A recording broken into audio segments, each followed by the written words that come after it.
여러분, 한번 상상해 보십시오. 같은 아파트 단지에 사는 두 분이 계십니다. 두 분 다 올해 73살이고 비슷한 시기에 은퇴하셨고 자녀도 둘씩 있습니다.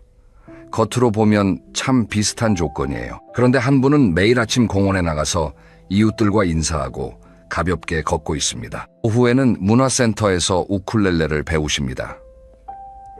표정이 늘 밝고 주변에 사람이 끊이질 않아요. 반면에 다른 한 분은 하루 종일 집에만 계십니다.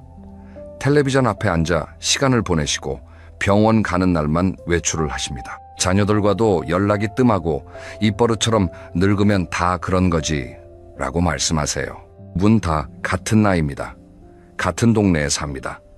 그런데 삶의 질은 하늘과 땅 차이예요. 도대체 이 차이는 어디서 오는 걸까요? 돈이 많아서, 건강이 좋아서, 운이 좋아서, 물론 그런 것도 있겠지만 오늘 제가 여러분께 말씀드리고 싶은 건 그게 아닙니다. 늙어서 진짜 잘 사는 사람들에게는 공통된 습관, 공통된 태도, 공통된 선택이 있었습니다. 그리고 그건 지금 이 순간부터 누구나 시작할 수 있는 것들입니다. 오늘 저는 그 특징 11가지를 하나하나 말씀드리겠습니다. 미리 하나만 말씀드리면 이 11가지 중에서 단 3가지만 실천하셔도 여러분의 노후는 지금과 완전히 달라질 수 있습니다. 끝까지 들어보시면 그 3가지가 뭔지 자연스럽게 아시게 됩니다. 자, 그러면 시작하겠습니다. 먼저 첫 번째 이야기는 돈에 대한 겁니다. 노후하면 가장 먼저 떠오르는 게 돈 걱정이잖아요. 그래서 돈 이야기부터 하겠습니다. 그런데 제가 드리는 말씀의 핵심은 이겁니다.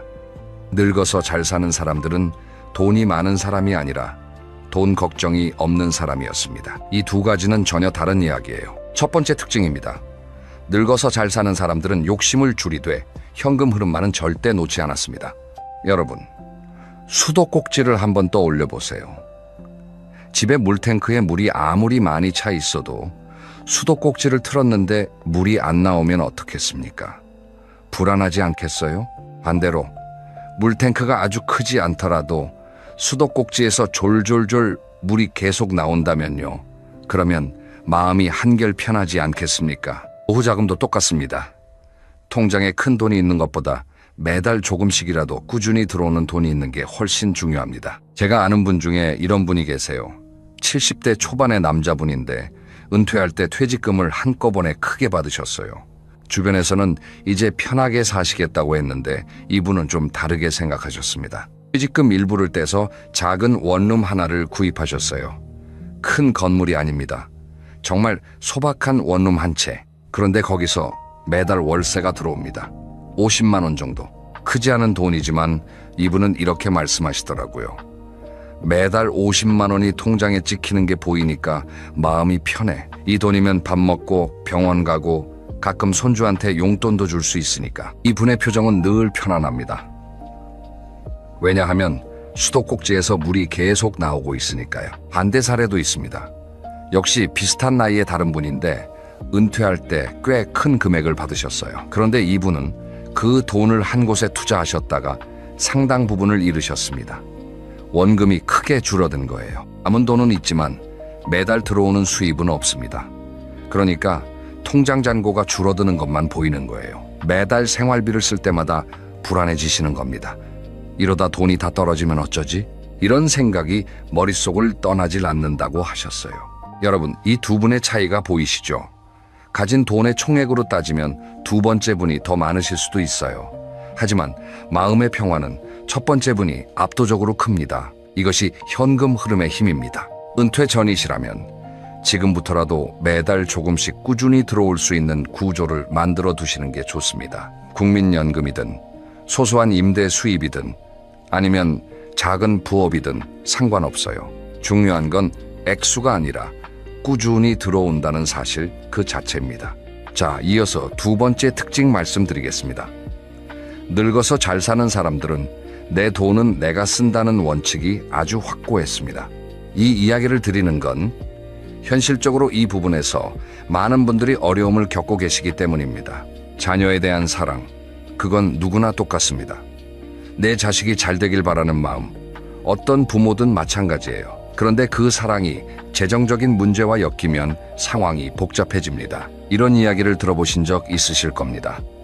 자식 사업 미천 대준다고 노후 자금을 다 빼주신 분, 손주 교육비 대느라 보닌 병원비를 아끼시는 분, 결혼 자금 마련해준다고 집을 줄여서 이사하신 분, 이런 분들의 마음은 충분히 이해합니다. 하지만 결과를 놓고 보면 그렇게 하신 분들 중에 나중에 행복하다고 말씀하시는 분이 많지 않습니다. 오히려 서운함, 후회, 때로는 원망까지 생기는 경우가 적지 않아요. 늙어서 잘 사는 분들은 이 부분에서 선이 명확합니다. 자녀를 사랑하되 내 노후 자금만큼은 지킵니다. 이 돈은 내가 건강하게 살기 위한 돈이야. 이 돈이 있어야 나중에 너희한테 짐이 안 되는 거야. 이렇게 생각하시는 겁니다. 그리고 실제로 이게 맞는 말이에요. 자녀 입장에서도 부모님이 경제적으로 독립되어 계시면 그게 오히려 더 편합니다. 부모님께 용돈 드릴 걱정, 병원비 걱정, 이런 것에서 자유로워지니까요. 혹시 여러분 중에도 자녀에게 다 주고 싶은 마음이 드시는 분 계신가요? 그 마음은 정말 아름다운 겁니다. 하지만 한 가지만 기억해 주세요. 비행기 안전방송에서 뭐라고 하죠? 먼저 본인의 산소 마스크를 착용한 후 옆 사람을 도와주세요.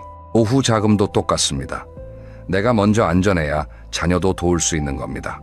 사랑과 재정 독립은 별개의 문제입니다. 이 원칙을 지키는 분들이 결국 오래오래 자녀와 좋은 관계를 유지하시더라고요. 자, 돈 이야기는 여기까지 하겠습니다. 정리하면 이겁니다. 큰 돈보다 꾸준한 현금 흐름, 그리고 내 돈은 내가 쓴다는 원칙, 이 두 가지가 잘 사는 노후의 경제적 토대입니다. 이제 두 번째 이야기로 넘어갑니다. 건강에 대한 이야기입니다. 몸이 재산이다. 건강이 최고다. 이런 말. 젊었을 때는 솔직히 귀에 잘 안 들어옵니다. 저도 그랬어요. 그런데 나이가 들수록 이 말이 얼마나 절실한지 뼈저리게 느끼게 됩니다. 아무리 돈이 많아도, 아무리 좋은 관계가 있어도 몸이 아프면 아무 소용이 없습니다. 침대에 누워서 할 수 있는 건 별로 없으니까요. 세 번째 특징입니다. 늙어서 잘 사는 사람들은 병원에 가기 전에 먼저 몸을 움직였습니다. 이게 무슨 뜻이냐면요. 아프고 나서 병원 가는 게 아니라 아프지 않기 위해 미리 몸을 쓴다는 겁니다. 예방이 치료보다 낫다는 건 누구나 아는 말이지만 실제로 이걸 실천하는 분은 생각보다 많지 않습니다. 하버드 대학교에서 아주 오랫동안 진행한 연구가 있습니다. 수십 년에 걸쳐 사람들의 건강과 행복을 추적한 연구인데요. 그 연구에서 밝혀진 흥미로운 사실 중 하나가 바로 이겁니다. 규칙적으로 몸을 움직이는 사람들은 그렇지 않은 사람들에 비해 신체 건강은 물론이고 정신 건강까지 훨씬 좋았다는 겁니다. 우울감도 적고 치매 발생률도 낮고 전반적인 생활 만족도도 높았습니다. 그런데 여기서 중요한 걸 하나 짚어드리겠습니다. 운동이라고 하면 많은 분들이 헬스장 가서 무거운 걸 들거나 땀을 뻘뻘 흘리며 뛰는 걸 생각하세요. 그런 거 아닙니다. 특히 중장년 이후에는 격렬한 운동이 오히려 관절이나 심장에 무리를 줄 수 있어요. 늙어서 잘 사는 분들이 하는 운동은 아주 소박합니다. 매일 30분 걷기. 이게 전부인 분도 많습니다. 걷기를 우습게 보시는 분들이 있는데 걷기만큼 효율적인 운동이 없습니다. 온몸의 근육을 고르게 쓰고 심장과 폐 기능을 강화하고 혈액순환을 좋게 하고 관절에 무리도 적습니다. 게다가 밖에 나가서 걸으면 햇빛도 쬐고 바람도 맞고 자연스럽게 기분이 좋아집니다. 그리고 꼭 운동복 입고 운동화 신고 나가야만 운동이 아닙니다. 장바구니 들고 시장에 가시는 것, 그것도 훌륭한 운동이에요. 계단으로 올라가시는 것, 손주랑 놀아주시는 것, 텃밭 가꾸시는 것, 이런 것들이 다 몸을 움직이는 겁니다. 핵심은 매일 꾸준히입니다. 한 번에 2시간 운동하고 4일 쉬는 것보다 매일 30분씩 움직이는 게 100배 낫습니다. 제가 아는 80대 할머니 한 분은 매일 아침 동네 뒷산에 오르십니다. 높은 산이 아니에요. 걸어서 20분이면 올라가는 낮은 언덕 같은 산입니다. 이분이 그러시더라고요. 내가 이 산을 못 오르는 날이 오면 그때가 진짜 늙는 거야. 이분은 병원에 거의 안 가십니다. 약도 거의 안 드세요. 80대인데 말이에요. 물론 유전적인 요인도 있겠지만 수십 년 동안 매일 걸은 그 습관이 이분의 건강을 지켜주고 있다는 건 누가 봐도 분명합니다. 네 번째 특징으로 넘어갑니다. 늙어서 잘 사는 사람들은 입으로 들어가는 것에 상당히 까다로웠습니다. 쉽게 말하면 아무거나 먹지 않는다는 겁니다. 나이가 들면 기초 대사량이 떨어집니다. 젊었을 때처럼 많이 먹으면 몸에 무리가 옵니다. 그래서 덜 먹되 잘 먹는다는 원칙이 정말 중요해요. 늙어서 건강하신 분들의 식탁을 보면 공통점이 있습니다. 우선 채소가 많습니다. 나물 반찬, 샐러드, 채소를 넣은 국, 이런 것들이 식탁의 반 이상을 차지합니다. 그 다음 단백질을 꼭 챙깁니다. 생선, 두부, 달걀, 콩, 이런 것들을 몇 끼 빠뜨리지 않으세요. 단백질은 근육을 유지하는 데 필수적인 영양소인데 나이 들수록 근육이 자연스럽게 줄어들기 때문에 의식적으로 더 챙겨 드셔야 합니다. 그리고 하나 더, 물을 자주 드십니다. 나이가 들면 갈증을 느끼는 감각이 둔해져서 목이 마르지 않아도 실제로는 수분이 부족한 경우가 많습니다. 잘 사시는 어르신들은 물병을 가까이 두고 의식적으로 자주 드시더라고요. 하루에 6잔에서 8잔 정도. 이것만 해도 피부도 좋아지고 소화도 잘 되고 혈액순환에도 도움이 됩니다. 반면에 잘 안 드시는 것도 있습니다. 단 음식, 짠 음식, 기름진 음식, 이 세 가지를 멀리 하십니다. 물론 가끔은 드시죠. 인생이 맨날 참기만 하는 건 아니니까요. 하지만 습관적으로 달고 짜고 기름진 것을 매일 드시는 건 분명히 몸에 좋지 않습니다. 정리하면 이렇습니다. 채소 많이, 단백질 꼭 챙기고, 물 자주 마시고, 달고 짜고 기름진 건 줄인다. 거창한 식단표가 필요 없습니다. 이 네 가지만 지키셔도 몸이 확실히 달라집니다. 그런데요, 여러분. 운동도 중요하고 먹는 것도 중요한데 사실 이것보다 더 중요한 게 하나 있습니다. 많은 분들이 간과하고 계신 건데 이게 빠지면 운동이고 식단이고 다 소용없어요. 대체 뭘까요? 5번째 특징입니다. 늙어서 잘 사는 사람들은 잠을 투자라고 생각했습니다. 네, 잠 이야기입니다. 최근 의학 연구들을 보면 수면 부족이 치매 위험을 높인다는 결과가 계속 나오고 있습니다. 잠을 제대로 못 자면 뇌에 쌓이는 노폐물이 제대로 청소가 안 됩니다. 우리 뇌는 잠을 자는 동안에 낮 동안 쌓인 노폐물을 치우는 작업을 하거든요. 이 청소가 안 되면 노폐물이 계속 쌓이고 그게 치매로 이어질 수 있다는 겁니다. 뿐만이 아닙니다. 수면이 부족하면 혈당 조절이 잘 안 됩니다. 당뇨 위험이 올라간다는 뜻이에요. 혈압도 높아지고 면역력도 떨어지고 심지어 살도 더 찝니다. 잠 하나 제대로 못 자는 것뿐인데 몸 전체가 흔들리는 거예요. 그러면 잠을 잘 자는 분들은 어떻게 하실까요? 늙어서 잘 사시는 분들의 저녁 루틴을 보면 참 단순합니다. 우선 저녁 식사를 너무 늦게 하지 않으십니다. 대체로 저녁 6시에서 7시 사이에 드시고 그 이후에는 되도록 안 드십니다. 소화가 안 된 상태에서 누우면 잠의 질이 확 떨어지거든요. 그 다음 잠자리에 들기 1~2시간 전부터 스마트폰이나 텔레비전을 멀리 하십니다. 화면에서 나오는 파란 빛이 수면 호르몬인 멜라토닌 분비를 방해합니다. 그래서 잠이 안 오는 거예요. 대신 가벼운 책을 읽거나 조용한 음악을 듣거나 가족과 이야기를 나누면서 마음을 가라앉히십니다. 또 하나, 잠자리에 드는 시간과 일어나는 시간을 되도록 일정하게 유지하십니다. 주말이라고 해서 늦잠 자고 평일에는 일찍 일어나고 이러면 몸의 리듬이 깨집니다. 매일 비슷한 시간에 자고 비슷한 시간에 일어나는 것, 이게 수면의 질을 높이는 가장 확실한 방법입니다. 여러분, 오늘 밤부터 한 가지만 실천해 보십시오. 저녁 9시 이후에는 스마트폰을 손이 닿지 않는 곳에 두세요. 딱 이것 하나만 해보십시오. 일주일만 해보시면 잠이 달라지는 걸 느끼실 겁니다. 잠이 달라지면 다음날 컨디션이 달라지고 컨디션이 달라지면 하루가 달라집니다.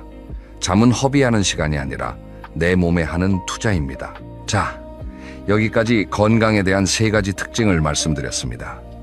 움직이고 잘 먹고 잘 자고, 참 단순하죠. 그런데 이 단순한 걸 매일 꾸준히 하는 사람이 결국 건강하게 오래 삽니다. 이제 3번째 이야기입니다. 관계에 대한 이야기인데요. 저는 개인적으로 이 부분이 가장 중요하다고 생각합니다. 왜냐하면 사람은 혼자서는 절대 행복할 수 없는 존재이기 때문입니다. 아무리 건강하고 아무리 돈이 있어도 외로우면 불행합니다. 반대로 몸이 좀 불편하고 형편이 넉넉하지 않아도 곁에 따뜻한 사람이 있으면 견딜 수 있습니다. 사람의 힘이 그런 겁니다. 6번째 특징입니다. 늙어서 잘 사는 사람들은 오래된 친구보다 지금 만나는 사람을 더 소중히 여겼습니다. 이 말이 좀 의외로 들리실 수 있어요. 보통은 오래된 친구가 진짜 친구다라고 하잖아요. 물론 오래된 친구도 소중합니다. 하지만 현실적으로 나이가 들면 오래된 친구를 자주 만나기가 어려워집니다. 건강 문제로 못 나오시는 분, 멀리 이사 가신 분, 안타깝지만 먼저 떠나신 분도 계시고요. 이렇게 하나둘 관계가 줄어들다 보면 어느 날 문득 나는 만날 사람이 없구나 하는 순간이 옵니다. 그 외로움은 정말 무섭습니다. 그래서 늙어서 잘 사시는 분들은 새로운 관계를 여는데 두려움이 없습니다. 동네 복지관에서 만난 분과 매일 같이 산책하시는 분, 교회나 절에서 봉사 모임을 통해 새 친구를 사귀신 분, 온라인 카페에서 알게 되어 정기적으로 모임을 하시는 분, 제가 정말 인상 깊었던 사례가 있습니다. 60대 중반의 한 남자분인데 평생 회사 생활만 하시다가 은퇴하신 후에 사진 동호회에 가입하셨어요. 처음에는 사진을 배우러 간 거였는데 거기서 만난 분들과 매주 출사를 다니시면서 인생이 확 바뀌셨다고 해요. 새로운 취미도 생기고 새로운 친구도 생기고 매주 만날 사람이 있으니까 생활에 활력이 생기는 거죠. 이분이 그러시더라고요.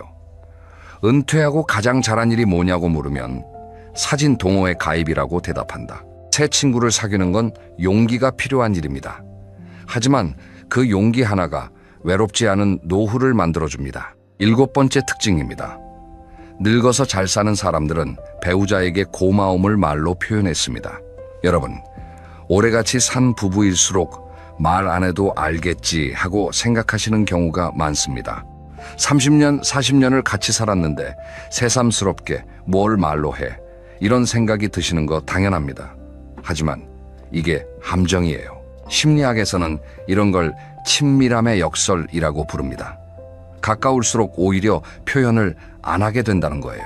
가까우니까 괜찮겠지, 다 알겠지 이렇게 생각하는데 실제로 상대방은 나를 당연하게 여기는 건가 하고 서운해하고 있을 수 있습니다.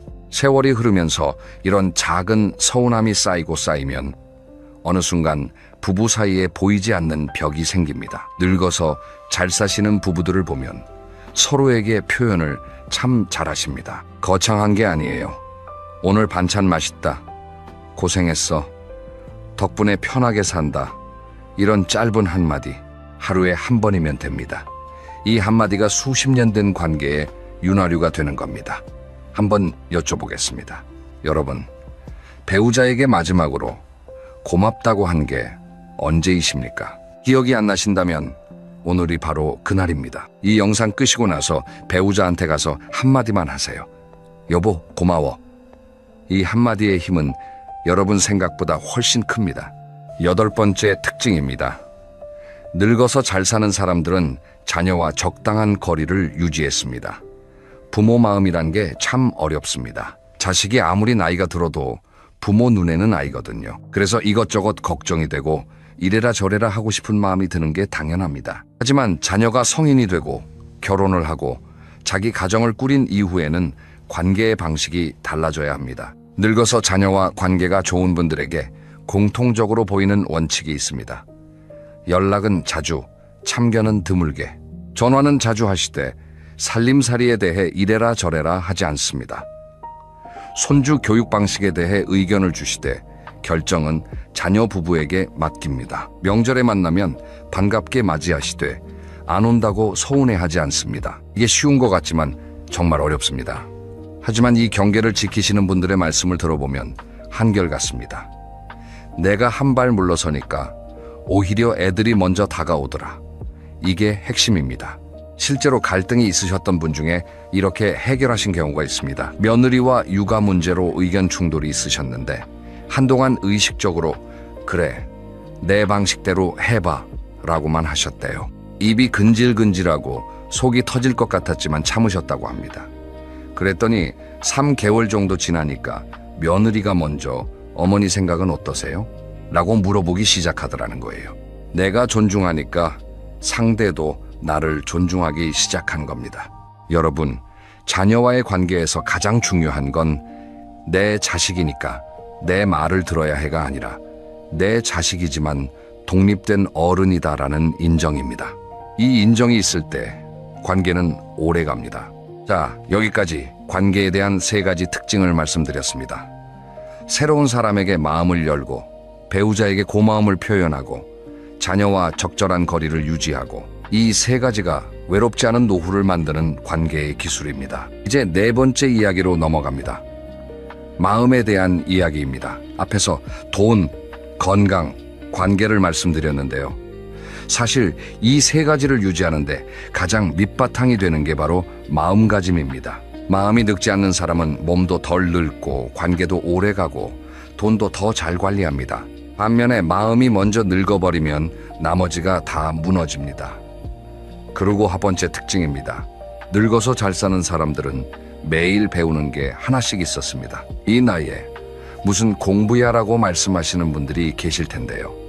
여기서 말하는 배움은 학교 공부가 아닙니다.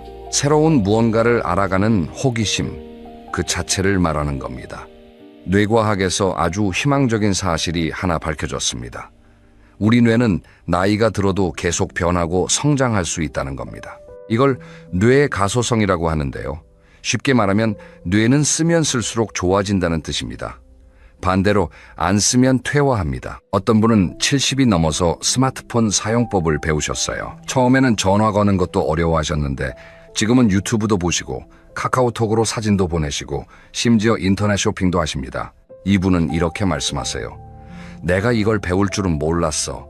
근데 배우고 나니까 세상이 넓어진 느낌이야. 또 어떤 분은 60대 후반에 글쓰기를 시작하셨습니다. 처음에는 일기 쓰듯이 그날 있었던 일을 적는 것부터 시작하셨는데 지금은 수필 공모전에 작품을 내실 정도가 되셨어요. 그분의 표정을 보면 정말 살아있다는 느낌이 나요. 눈이 반짝반짝하십니다. 배우는 게 있는 사람의 눈빛은 다릅니다. 꼭 거창한 걸 배울 필요 없습니다. 새로운 요리 레시피 하나 배우는 것, 모르는 한자 하나 찾아보는 것, 뉴스에서 처음 듣는 단어의 뜻을 검색해보는 것, 이런 작은 것들이 매일 쌓이면 뇌가 깨어있게 됩니다. 호기심이 곧 젊음입니다. 나이는 숫자일 뿐이고 진짜 늙는 건 더 이상 궁금한 게 없어질 때입니다. 10번째 특징입니다. 늙어서 잘 사는 사람들은 남과 비교하기를 멈추고 자기만의 속도로 살았습니다. 이게 말은 쉽지만 실천이 참 어렵습니다. 우리는 어릴 때부터 비교 속에서 살아왔으니까요. 요즘은 SNS가 이 비교를 더 심하게 만듭니다. 누군가가 해외여행 다녀온 사진을 올리면 부러움이 생기고 누군가가 손주랑 행복한 사진을 올리면 서운함이 생기고 이러다 보면 자기 삶에 대한 불만만 커지는 겁니다. 늙어서 잘 사시는 분들은 이 비교의 굴레에서 빠져나오신 분들입니다. 남들이 어떻게 사는지에 관심을 끊고 오롯이 나는 오늘 어떻게 살 것인가에 집중하시는 분들이에요. 이분들은 남이 뭘 하든 크게 흔들리지 않습니다. 왜냐하면 자기 삶의 기준이 남이 아니라 어제의 나이기 때문입니다. 어제보다 오늘 조금 더 건강하면 됐고, 어제보다 오늘 조금 더 웃었으면 됐고, 어제보다 오늘 조금 더 감사한 일이 있으면 된 겁니다. 70세에 수영을 처음 배운 분이 계세요. 처음에 수영장에 갔을 때 젊은 사람들이 쌩쌩 수영하는 걸 보고 잠깐 주눅이 드셨대요. 나만 이렇게 서투른 거 아닌가. 하지만 금방 마음을 바꾸셨답니다. 저 사람들은 저 사람들이고 나는 나다. 나는 오늘 물에 뜨는 것만 배우면 된다. 이런 마음으로 하루하루 연습하셨고 6개월 뒤에는 25m를 완주하셨습니다. 25m가 뭐 대단하냐고요? 70세에 처음 시작해서 이룬 25m는 올림픽 금메달보다 가치 있는 겁니다. 적어도 그분에게는요. 인생은 마라톤이 아닙니다. 마라톤에는 결승선이 있고 등수가 있잖아요. 하지만 인생에는 결승선도 없고 등수도 없습니다. 늙어서 잘 사는 사람들은 인생을 마라톤이 아니라 산책이라고 생각합니다. 산책에는 빠르고 느리고가 없습니다. 그냥 걷는 거예요. 주변을 둘러보면서 바람을 느끼면서 내 걸음으로 걷는 겁니다. 이 마음가짐 하나가 노후의 행복을 결정합니다. 여기까지 마음에 대한 두 가지 특징을 말씀드렸습니다. 매일 새로운 걸 배우는 호기심, 그리고 남과 비교하지 않는 자기만의 속도. 이 두 가지가 마음이 늙지 않는 비결입니다. 이제 마지막 이야기입니다. 11번째 특징인데요. 저는 이걸 일부러 마지막에 넣었습니다. 왜냐하면 이 한 가지가 앞에서 말씀드린 나머지 10가지를 전부 완성시키는 열쇠이기 때문입니다. 아무리 좋은 습관도 꾸준히 하지 않으면 소용없잖아요. 그 꾸준함의 원동력이 바로 이것입니다. 11번째 특징. 늙어서 잘 사는 사람들에게는 하루를 마무리하는 자기만의 의식이 있었습니다. 어떤 분은 감사 일기를 쓰십니다. 매일 밤 잠자리에 들기 전에 오늘 감사했던 일 3가지를 노트에 적으시는 거예요. 거창한 게 아닙니다. 오늘 날씨가 좋았다. 아들한테서 전화가 왔다.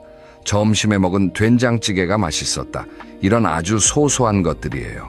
이게 뭐 그렇게 대단하냐고 생각하실 수 있는데 이 작은 습관의 효과는 과학적으로도 입증되어 있습니다. 감사를 의식적으로 떠올리면 뇌에서 행복 호르몬이 분비됩니다.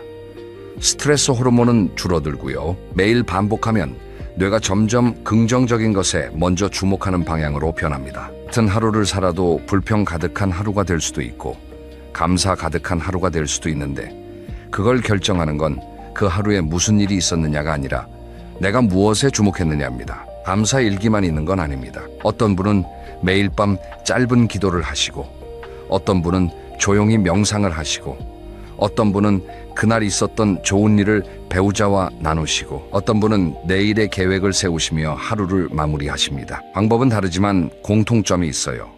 하루를 그냥 흘려보내지 않고 의식적으로 되돌아보고 마무리한다는 겁니다. 이 의식이 왜 중요하냐면요.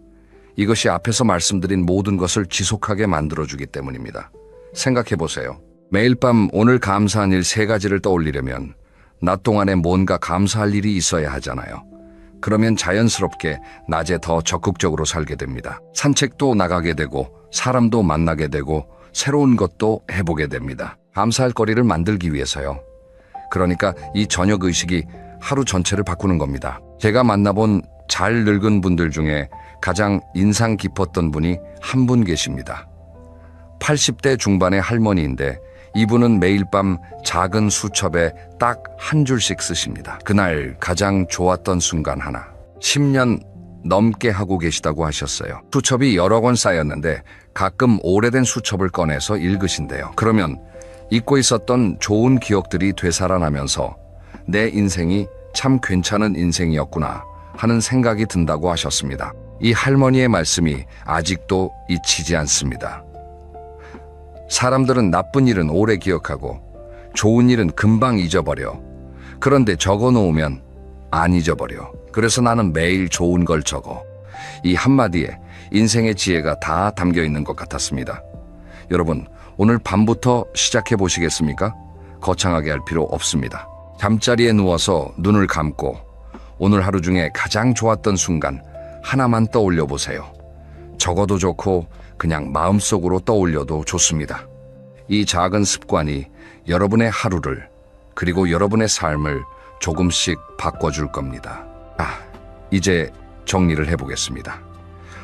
오늘 저는 늙어서 진짜 잘 사는 사람들의 11가지 특징을 말씀드렸습니다. 크게 4가지 영역으로 묶을 수 있어요. 첫째, 돈. 큰 돈보다 매달 꾸준히 들어오는 현금 흐름을 만들고 내 돈은 내가 쓴다는 원칙을 지킵니다. 둘째, 건강. 매일 몸을 움직이고 입으로 들어가는 것에 까다롭고 잠을 투자라고 생각합니다. 셋째, 관계. 새로운 사람에게 마음을 열고 배우자에게 고마움을 표현하고 자녀와 적당한 거리를 유지합니다. 넷째, 마음가짐. 매일 새로운 걸 배우고 남과 비교하지 않고 하루를 마무리하는 자기만의 의식을 가집니다. 이 11가지를 다 완벽하게 할 필요는 없습니다. 사람인데 어떻게 매일 완벽하겠습니까? 하지만 이 중에서 3가지만, 딱 3가지만 골라서 꾸준히 해보시면 어떨까 합니다. 제가 추천드리는 오늘부터 실천 가능한 3가지를 말씀드리겠습니다. 첫째, 오늘 저녁에 30분만 밖에 나가서 걸어보십시오. 동네 한 바퀴면 됩니다. 둘째, 오늘 가까운 사람에게 고맙다고 한마디 하십시오. 배우자, 친구, 자녀, 누구든 좋습니다. 셋째, 오늘 밤 잠자리에 누워서 오늘 감사한 일 3가지만 떠올려 보십시오. 이 3가지, 오늘 당장 할 수 있는 것들입니다. 돈이 드는 것도 아니고 특별한 준비가 필요한 것도 아닙니다. 그런데 이 3가지를 매일 하시면 한 달 후에 여러분의 하루가 달라져 있을 겁니다. 3개월 후에는 생활이 달라져 있을 거고요. 1년 후에는 인생이 달라져 있을 겁니다. 여러분, 나이 드는 건 누구도 피할 수 없습니다. 하지만 어떻게 나이 드느냐는 우리가 선택할 수 있습니다. 오늘 이 영상을 끝까지 들어주신 것만으로도 여러분은 이미 좋은 선택을 하고 계신 겁니다. 더 나은 노후를 고민하고 더 행복한 삶을 원하고 계시다는 뜻이니까요. 여러분의 오늘 하루도 충분히 잘하고 계십니다. 내일은 오늘보다 조금만 더 웃을 수 있는 하루가 되시길 바랍니다. 다음 영상에서는 늙어서 절대 하면 안 되는 치명적인 습관에 대해 이야기하겠습니다. 오늘 말씀드린 좋은 습관의 반대편에는 어떤 나쁜 습관들이 있는지 그것도 꼭 알아두셔야 할 내용입니다. 기대해 주시고 오늘 영상이 도움이 되셨다면 주변 분들에게도 공유해 주세요. 그러면 저는 다음 영상에서 다시 찾아뵙겠습니다. 감사합니다. 여러분, 잠깐 두 사람을 떠올려 보시겠어요? 한 분은 올해 73이세요. 매일 아침 동네 공원을 한 바퀴 돌고 벤치에 앉아서 지나가는 사람들한테 먼저 인사를 건네세요. 손주 이야기를 할 때면 눈가에 주름이 깊어지면서도 얼굴 가득 웃음이 번지거든요. 점심엔 오래된 친구한테 전화 한 통하고 오후엔 복지관에서 우쿨렐레를 배우고 계세요. 특별히 돈이 많은 것도 아니에요. 무릎도 좀 안 좋으시고 혈압약도 드세요. 그런데 이분을 만나면 누구나 이렇게 말합니다. 아, 저분은 참 행복해 보인다. 또 한 분이 계세요. 나이도 비슷하고 사실 경제적으로는 오히려 더 여유가 있으세요. 그런데 하루 종일 거실 소파에 앉아 텔레비전만 보세요. 자녀들한테 전화가 와도 통화는 짧아요. 별 얘기 없다, 끊어라. 이런 식이에요. 오래된 친구들이 모임에 나오라고 해도 귀찮다, 뭐하러 나가냐 하시면서 안 나가세요. 표정이 늘 무겁고 입에서 한숨이 떠나질 않아요. 같은 시대를 살았습니다. 비슷한 나이에요. 그런데 한 사람은 매일이 감사하고 한 사람은 매일이 무료해요. 이 차이 대체 어디서 오는 걸까요? 혹시 돈 차이라고 생각하셨나요? 아니면 건강 차이? 물론 그것도 영향은 있습니다. 하지만 미국 하버드 대학교가 무려 85년 넘게 사람들을 추적한 연구가 있어요. 역사상 가장 오래 지속된 행복 연구인데요. 이 연구의 결론은 많은 분들의 예상을 완전히 뒤집습니다. 오늘 이 영상에서는 그 연구 결과를 중심으로 나이 들어서 행복한 사람과 불행한 사람의 진짜 차이를 하나하나 짚어드리려 합니다. 그리고 영상 끝부분에서는 오늘 당장 실천할 수 있는 아주 간단한 방법 한 가지를 알려드릴 거예요. 끝까지 함께 해주시면 아마 오늘 밤 잠자리에 드실 때 마음이 조금 달라져 있을 겁니다. 자, 그럼 시작해 볼까요? 사람들한테 물어보면요, 노후에 뭐가 가장 중요하냐? 이렇게 물으면 대부분 2가지를 이야기해요. 첫째는 돈, 둘째는 건강. 맞는 말이에요. 틀린 말이 아닙니다. 돈이 없으면 불안하고 건강이 무너지면 아무것도 할 수가 없으니까요. 그런데요, 여기서 한번 생각해 보셔야 할 게 있어요. 여러분 주변에 이런 분 안 계세요? 은퇴하고 나서 퇴직금도 꽤 받으셨고 연금도 나오고 아파트도 있고 객관적으로 보면 경제적으로 걱정할 게 별로 없는 분이에요. 그런데 만나면 항상 이런 말씀을 하세요. 요즘 세상 참 각박하다. 자식들도 자기 살기 바쁘지. 나는 뭐하러 사나 모르겠다. 이런 이야기를 하세요. 반대로 이런 분도 계시잖아요. 국민연금이 전부고 자녀들 뒷바라지 하느라 모아놓은 돈은 별로 없어요. 무릎 관절도 안 좋아서 계단 오르기도 힘드세요. 그런데 이분은 동네 경로당에서 인기 만점이에요. 항상 웃으시고 주변 사람들 안부를 먼저 물어보시고 손수 담근 깍두기를 이웃한테 나눠주시거든요. 누가 봐도 행복해 보여요. 이상하지 않습니까? 조건만 보면 앞에 분이 훨씬 나아요. 돈도 더 있고 몸도 더 건강해요. 그런데 행복은 뒤에 분이 훨씬 더 많이 느끼고 있어요. 이게 뭘 의미하느냐면요. 돈과 건강이 행복의 필요 조건이긴 하지만 충분 조건은 아니라는 거예요. 쉽게 말해서 돈이 있으면 불행을 줄여줄 수는 있지만 그것만으로 행복이 자동으로 따라오지는 않는다는 뜻입니다. 실제로 이런 연구가 있어요. 미국 프린스턴 대학교의 데니얼 카너먼 교수가 약 45만 명의 데이터를 분석했는데요. 소득이 일정 수준을 넘어가면 그 이후로는 돈이 더 늘어나도 일상에서 느끼는 행복감은 거의 올라가지 않는다는 결과가 나왔어요. 그러니까 먹고 살 만큼은 있어야 해요. 그건 맞아요. 하지만 그 이상의 돈은 행복을 보장해주지 않아요. 건강도 마찬가지예요. 물론 건강은 정말 중요합니다. 아프면 삶의 질이 확 떨어지니까요. 그런데 흥미로운 건 만성질환이 있어도 본인이 느끼는 행복 수준이 높은 사람들이 꽤 많다는 거예요. 반대로 건강검진에서 아무 이상 없다는 결과를 받았는데도 매일 불안하고 우울한 분들도 있고요. 결국 핵심은 이겁니다. 돈과 건강은 무대 위의 조명 같은 거예요. 조명이 좋으면 무대가 더 잘 보이죠. 하지만 무대 위에서 실제로 공연을 하는 건 조명이 아니라 그 위에 서 있는 사람이에요. 아무리 조명이 화려해도 무대 위에 아무도 없으면 그건 공허한 거잖아요. 그러면 무대 위에 서 있는 그 사람, 그러니까 행복을 진짜로 만들어내는 그 핵심 요소는 도대체 뭘까요? 이걸 알기 위해서 우리가 꼭 들여다봐야 할 연구가 하나 있습니다. 무려 80년이 넘는 시간 동안 수백 명의 인생을 처음부터 끝까지 따라간 연구예요. 이 연구가 내린 결론을 들으시면 아마 여러분도 고개를 끄덕이실 거예요. 아, 그래서 그 사람은 행복했고 그 사람은 불행했구나 하고요. 바로 다음 이야기에서 그 연구를 자세히 살펴보겠습니다. 자, 지금부터 드리는 이야기는 정말 놀라운 연구에 관한 거예요. 2030년대 미국 보스턴 하버드 대학교 의과대학에서 아주 특별한 프로젝트가 시작됐어요. 제가 날짜를 잘못 말했죠. 2030년대가 아니라 1938년이에요. 그러니까 거의 90년 전이에요. 연구자들이 이런 질문을 던졌어요. 사람을 진짜 건강하고 행복하게 만드는 게 뭘까? 이걸 알려면 사람의 인생을 처음부터 끝까지 따라가 봐야 한다. 그래서 시작된 게 바로 하버드 성인 발달 연구예요. 처음에 724명의 남성이 참여했어요.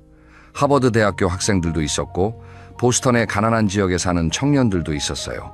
배경이 완전히 다른 사람들이었죠. 이 사람들을 2년에 한 번씩 만나서 건강 상태를 체크하고 혈액 검사를 하고 뇌 사진을 찍고 직접 앉아서 인터뷰를 했어요. 어떻게 살고 있는지, 무엇이 기쁘고 무엇이 힘든지 물었어요. 이 연구가 얼마나 오래됐느냐면요.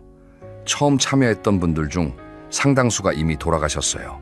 그래서 지금은 그분들의 자녀 세대, 그러니까 2,000명이 넘는 분들까지 추적하고 있어요. 85년 넘게 이어져 온 인류 역사상 가장 긴 행복 연구입니다. 그런데 이 기나긴 연구가 내린 결론이 뭐냐면요. 이게 참 의외예요. 돈이 아니었어요. 명예도 아니었어요. 심지어 건강 자체도 행복을 가르는 가장 큰 요인은 아니었어요. 가장 큰 차이를 만든 건 바로 인간관계의 질이었습니다. 네, 관계예요. 그것도 그냥 관계가 아니라 따뜻한 관계, 마음을 놓고 이야기할 수 있는 관계. 연구를 이끈 로버트 월딩어 교수는 이렇게 이야기했어요. 사람을 건강하고 행복하게 만드는 것은 좋은 관계이며 그것이 전부다. 이렇게까지 단언을 하신 거예요. 구체적으로 어떤 결과가 나왔느냐면요. 50살 무렵에 인간관계의 질이 좋았던 사람들이 80세가 되었을 때 가장 건강하고 행복했다는 거예요. 반대로 50살 때 외로웠던 사람들, 친한 사람 없이 고립되어 있던 사람들은 80세 무렵에 건강이 급격하게 나빠지고 뇌 기능도 빨리 떨어졌어요. 여기서 정말 중요한 포인트가 하나 있어요. 그게 뭐냐면 관계의 수가 아니라 질이 중요하다는 겁니다. 흔히 인맥이 넓은 사람이 행복하다고 생각하기 쉬운데 이 연구에서는 그렇지 않았어요. 결혼을 했든 안 했든 친구가 많든 적든 그건 별로 상관이 없었어요. 중요한 건 단 하나. 나한테 마음을 진심으로 털어놓을 수 있는 사람이 있느냐, 이거였어요. 비유를 하나 들어볼게요. 전화번호부를 떠올려 보세요. 옛날에는 두꺼운 전화번호부 있었잖아요. 거기에 이름이 수천 개 적혀 있어도 진짜 새벽 2시에 전화해서 나 지금 너무 힘들어 이렇게 말할 수 있는 사람이 몇이나 될까요? 한두 명이면 많은 거예요. 그런데 그 한두 명이 있느냐 없느냐가 85년 연구가 밝혀낸 행복과 불행의 가장 큰 차이였습니다. 과학적으로도 이유가 있어요. 따뜻한 관계를 맺고 있는 사람의 몸에서는 옥시토신이라는 호르몬이 잘 분비돼요. 이걸 흔히 사랑의 호르몬이라고 부르는데요. 이 호르몬은 스트레스를 줄여주고 면역력을 높여주고 심지어 통증까지 완화시켜줘요. 반대로 외로운 사람의 몸에서는 코르티솔이라는 스트레스 호르몬이 만성적으로 높게 유지돼요. 이게 오래되면 혈관이 딱딱해지고 뇌세포가 손상되고 치매 위험까지 올라가요. 그러니까요, 외로움이라는 게 단순히 마음이 쓸쓸한 정도가 아니에요. 외로움은 몸을 아프게 합니다. 이 연구에서는 외로움이 하루에 담배 15개비를 피우는 것만큼 건강에 해롭다는 결과까지 나왔어요. 15개비요. 하루에 담배 15개비면 거의 한 갑이잖아요. 그만큼 외로움이 몸에 나쁘다는 뜻이에요. 자, 여기서 여러분 스스로 한번 생각해 보세요. 지금 여러분 곁에 정말 마음을 터놓고 이야기할 수 있는 사람이 계신가요? 한 명이라도 떠오르시면 그분이 바로 여러분의 가장 큰 재산입니다. 그런데 문제가 있어요. 이 좋은 관계라는 게 왜 나이 들수록 줄어드는 걸까요? 왜 어떤 분들은 점점 사람을 멀리하게 되고 결국 외로워지는 걸까요? 그건 바로 우리 마음속에 자리 잡고 있는 몇 가지 습관 때문이에요. 나도 모르는 사이에 행복을 갉아먹는 마음 습관, 다음 이야기에서 하나씩 살펴보겠습니다. 이건 꼭 아셔야 해요. 왜냐하면 이 습관을 알아야 고칠 수 있으니까요. 자, 이제부터는 조금 불편한 이야기를 할 거예요. 하지만 불편하다고 피하면 안 되는 이야기예요. 병원에서 건강검진 받을 때도 결과가 나쁠까봐 무서워서 안 가면 병은 더 커지잖아요. 마음도 마찬가지예요. 지금 제가 말씀드리는 5가지 마음 습관, 혹시 나한테도 해당되는 게 있나 하고 솔직하게 들어보시면 좋겠습니다. 첫째, 비교하는 습관이에요. 이게 정말 무서운 습관이에요. 사람이 불행해지는 가장 빠른 길이 뭔지 아세요? 남과 비교하는 겁니다. 젊었을 때는 비교 대상이 넓어요. 직장 동료, 학교 동창, 이웃, 여러 사람과 비교하지만 그래도 나는 아직 기회가 있다. 나도 할 수 있다. 이런 희망이 있잖아요. 그런데 나이가 들면 비교의 결과가 이미 확정된 것처럼 느껴져요. 저 사람은 자식이 잘 됐는데 우리 아들은 아직도 그 모양이다. 같이 시작한 동기는 건물주인데 나는 월세 산다. 이런 식으로요. 문제는 비교를 하면 할수록 내가 가진 것이 눈에 안 들어온다는 거예요. 옆집 정원이 더 넓어 보이면 내 정원의 꽃은 안 보이거든요. 심리학에서 이걸 상대적 박탈감이라고 하는데요. 나이 들수록 이게 더 심해지는 이유가 있어요. 인생이 어느 정도 정리가 되면 바꿀 수 있는 것보다 바꿀 수 없는 것이 더 많아지니까요. 그래서 비교를 하면 할수록 무력감이 커지는 거예요. 둘째, 과거에 집착하는 습관이에요. 여러분, 자동차 운전할 때 백미러로 뒤만 보면서 운전하는 사람 없잖아요. 위험하니까요. 그런데 마음으로는 그렇게 사는 분들이 꽤 많아요. 그때 그 선택만 안 했으면, 그때 그 사람을 안 만났으면, 그때 좀 더 열심히 했으면, 이런 생각이 머릿속을 떠나질 않는 거예요.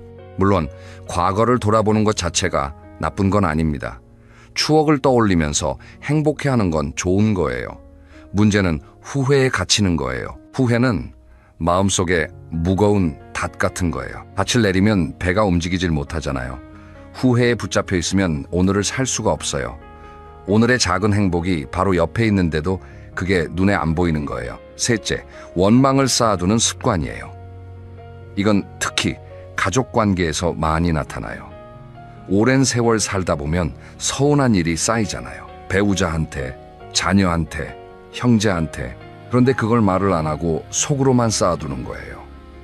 겉으로는 괜찮은 척 하는데 마음속에는 원망이 차곡차곡 쌓여 있어요. 이게 마치 냉장고 안에 오래된 반찬을 계속 넣어두는 것과 비슷해요. 밖에서 보면 냉장고 문이 닫혀 있으니까 모르지만 문을 열면 냄새가 나잖아요. 마음도 그래요. 원망을 쌓아두면 나도 모르게 표정이 굳어지고 말투가 날카로워지고 결국 사람들이 하나둘 멀어져요. 심리학 연구에 따르면 용서하지 못한 감정을 오래 품고 있으면 만성 스트레스 상태가 됩니다. 혈압이 올라가고 수면의 질이 떨어지고 소화도 안 돼요. 원망은 상대방을 벌주는 게 아니라 결국 자기 자신을 벌주는 거예요. 독을 내가 마시면서 상대방이 아프길 바라는 격이에요. 넷째, 변화를 거부하는 습관이에요. 나이가 들면 자연스럽게 새로운 것에 대한 거부감이 커져요. 이건 어느 정도 자연스러운 현상이에요. 뇌가 에너지를 아끼려고 익숙한 것을 선호하도록 설계되어 있거든요. 하지만 문제는 이게 심해지면 세상과 단절되기 시작한다는 거예요. 스마트폰 배우기 싫다. 그런 건 몰라도 된다. 요즘 젊은 것들은 이상하다. 세상이 너무 빨리 변해서 따라갈 수가 없다. 이런 생각이 자꾸 들면 위험 신호예요. 왜냐하면 변화를 거부하면 결국 대화의 접점이 사라지거든요. 자녀와의 대화, 손주와의 대화, 이웃과의 대화가 점점 줄어들어요. 그리고 대화가 줄면 관계가 줄고, 관계가 줄면 외로움이 찾아오고, 외로움이 오면 앞에서 말씀드린 것처럼 건강까지 무너지는 거예요. 다섯째, 감사를 잃어버리는 습관이에요. 이게 마지막인데요. 사실 이게 가장 핵심일 수도 있어요. 젊었을 때는 새로운 경험이 많잖아요. 첫 월급, 첫 여행, 아이가 처음 걸은 날. 이런 순간마다 감사하고 감동하잖아요. 그런데 나이가 들면 대부분의 경험이 반복처럼 느껴져요. 아침에 눈 뜨는 것, 밥 먹는 것, 계절이 바뀌는 것 다 당연하게 느껴지거든요. 그런데요, 당연한 건 이 세상에 없어요.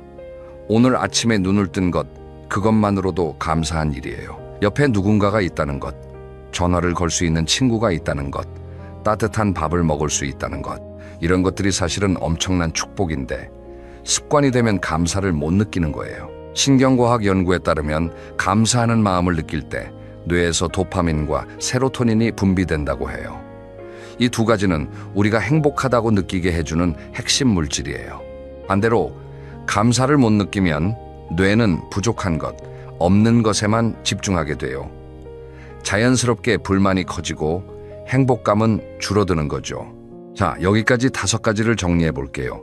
비교, 과거 집착, 원망 쌓기, 변화 거부, 감사, 결핍. 이 5가지가 나이 들수록 행복을 갉아먹는 마음의 존벌레 같은 거예요. 벽 안에 숨어서 나무를 갉아먹는 존벌레처럼 이 습관들은 눈에 잘 안 보이지만 서서히 우리의 행복을 무너뜨려요. 혹시 이 중에 한두 가지라도 해당되는 게 있으신가요? 있다고 해서 낙심하실 필요 없어요. 왜냐하면 알아야 고칠 수 있으니까요. 병을 알아야 치료를 하듯 마음 습관도 알아야 바꿀 수 있는 거예요. 그러면 이제 궁금하시죠? 행복한 노년을 사는 분들은 이런 습관 대신 뭘 하고 있는 걸까요? 매일매일 특별한 걸 하는 걸까요? 아니에요. 놀라울 정도로 소박하고 작은 습관들이에요. 근데 이 작은 습관들이 모이면 인생이 완전히 달라집니다. 그 이야기 지금 바로 이어서 해드릴게요. 자, 이제부터는 밝은 이야기입니다. 앞에서 좀 무거운 이야기를 했으니까 이제는 해답을 찾을 차례예요. 행복한 노년을 사는 분들한테는 공통점이 있어요. 거창한 게 아닙니다. 아주 작은 습관들인데 이걸 매일 조금씩 실천하고 계세요. 7가지를 하나씩 말씀드릴 테니 나한테 해당되는 게 있나 한번 체크해 보시고 없으면 오늘부터 하나만 시작해 보세요. 첫째, 아침에 눈 뜨면 감사한 것 3가지를 떠올리는 습관이에요. 이걸 감사일기라고도 하는데 꼭 글로 안 써도 괜찮아요. 아침에 이불 속에서 눈 뜨자마자 오늘 감사한 것 3가지를 머릿속으로 떠올려 보는 거예요. 거창한 거 아니에요. 오늘 날씨가 좋다. 감사합니다. 어제 손주한테 전화가 왔다. 감사합니다. 아침에 허리가 어제보다 덜 아프다. 감사합니다. 이렇게요. 이게 왜 효과가 있느냐면요. 아침에 처음 떠올리는 생각이 하루의 색깔을 정하거든요. 아침에 일어나자마자 아이고 오늘도 힘든 하루가 시작이구나. 이렇게 생각하면 정말로 힘든 하루가 돼요. 반대로 감사한 것부터 떠올리면 뇌가 긍정적인 것을 먼저 감지하는 모드로 설정이 되는 거예요. 실제로 캘리포니아 대학교 연구에서 3주 동안 매일 감사한 것을 적은 그룹이 그렇지 않은 그룹보다 행복감이 25% 이상 높아졌다는 결과가 있어요. 고작 3주 만에요. 돈 한 푼 안 들고 시간도 1분이면 됩니다. 둘째, 가벼운 산책과 인사의 습관이에요. 매일 30분만 동네를 걸어보세요. 빨리 걸을 필요 없어요. 천천히, 주변 풍경 구경하면서 걷는 거예요. 그리고 지나가는 사람한테 가볍게 인사를 건네. 보세요. 안녕하세요. 날씨 좋죠? 이 한마디면 돼요. 이게 별거 아닌 것 같지만 놀라운 효과가 있어요. 일단 걷는 것 자체가 우울증을 줄여줍니다. 걸을 때 뇌에서 엔도르핀이라는 물질이 나오거든요. 이게 천연 항우울제예요. 그리고 사람한테 인사를 하면 옥시토신이 나와요. 아까 말씀드린 사랑의 호르몬이요. 산책 한 번에 항우울제랑 행복 호르몬을 동시에 얻는 거예요. 이보다 효율적인 행복 처방이 어디 있겠어요. 실제로 일본에서 60세 이상 어르신 2,000명을 대상으로 조사한 결과가 있는데요. 매일 30분 이상 산책하는 그룹이 그렇지 않은 그룹보다 우울증 발생률이 30% 이상 낮았어요. 30분 걷기의 힘이 이렇게 큰 거예요. 셋째, 하루에 한 번 먼저 연락하는 습관이에요.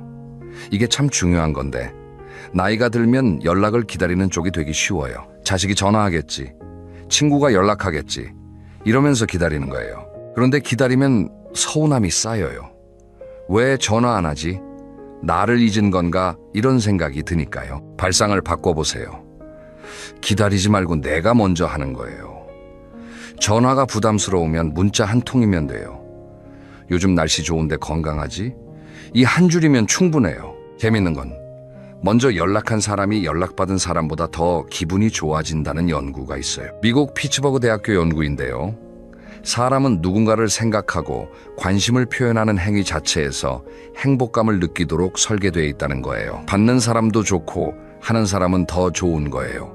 일석이조입니다. 오늘 당장 한번 해보세요. 오래된 친구한테, 형제한테, 동네 이웃한테 한 통이면 됩니다. 넷째, 새로운 것을 배우는 습관이에요. 아, 이 나이에 무슨 공부냐? 이렇게 생각하시는 분 계시죠?